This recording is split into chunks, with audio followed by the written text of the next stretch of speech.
आगे है कोठारी आयोग। कोठारी आयोग मूल्यांकन के बारे में क्या कहता है? जो कि कोठारी आयोग है 1966 में, जो 1966 में जिसका निर्माण किया गया था शिक्षा में विकास के लिए या शिक्षा में कुछ परिवर्तन के लिए। तो उसमें मूल्यांकन के स्वरूप को स्पष्ट करते हुए कहा कि मूल्यांकन एक क्रमिक प्रक्रिया है जो कि संपूर्ण शिक्षा प्रणाली का एक महत्वपूर्ण अंग है और जो शैक्षिक उद्देश्यों से घनिष्ठ रूप से संबंधित है।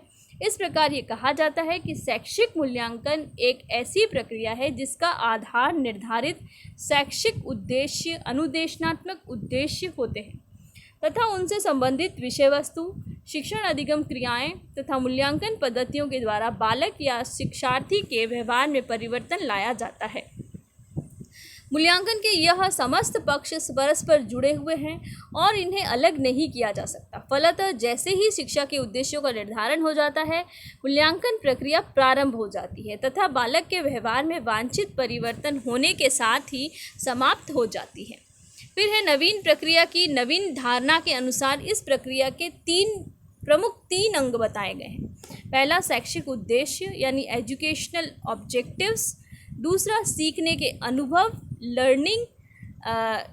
लर्निंग एक्सपेरिमेंट्स, और फिर अनुभव व्यवहारिक परिवर्तन बिहेवियरल चेंजेस। इन तीनों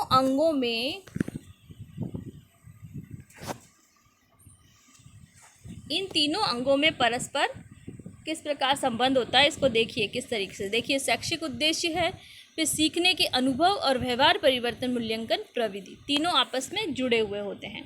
तो उक्त तीनों ही अंग परस्पर एक दूसरे से निर्भरता व्यक्त करते हैं, मतलब तीनों एक दूसरे के ऊपर निर्भर होते हैं तथा अधिगम प्रक्रिया एवं उद्देश्य प्राप्ति हेतु कार्य करते हैं।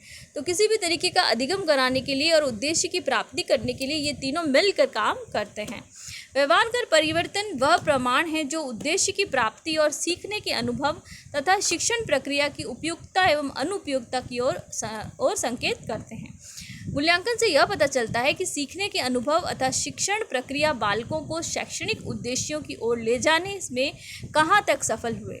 शिक्षण प्रक्रिया प्रारंभ करने का प्रमुख बिंदु है व्यवहारिक उद्देश्य को निश्चित करना।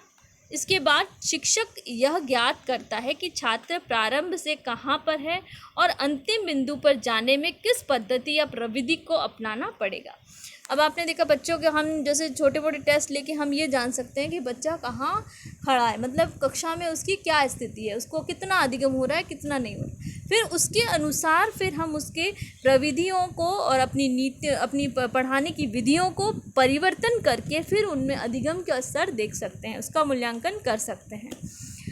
तो शिक्षण उद्देश्य एवं व्यवहारिक उद्देश्य वह बिंदु है जिसे केंद्र मानकर समस्त शिक्षण प्रक्रियाएं संचालित होती हैं।